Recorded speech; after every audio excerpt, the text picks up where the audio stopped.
चालायला जाणं हा व्यायाम नव्हे.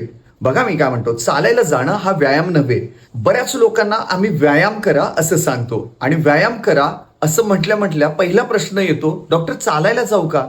म्हणजे सकाळी तुम्ही अंथरुणातून उठलात तर पहिल्यांदा त्या गुडघ्याची त्या पायाचीच हालचाल होते. बघा मी काय म्हणतो, तुम्ही सकाळी उठलात की पहिल्यांदा पायाची गुडघ्याचीच हालचाल होते.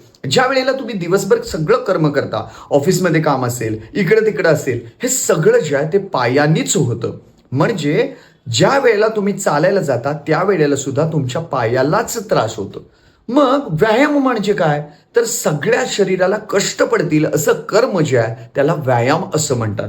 मग सगळ्या शरीराला कष्ट पडतं का? तर नाही. चालायला गेल्यावर फक्त माझ्या गुडघ्याला, माझ्या खुब्याला आणि माझ्या तळपायांना किंवा पायाचा जो सगळा अवयव आहे त्या पायाच्या अवयवाला कष्ट पडतं. मग बाकीचं शरीर मात्र निवांत असतं आणि त्याच्यामुळे पाय आणि चालायला जाणं हा व्यायाम नव्हे.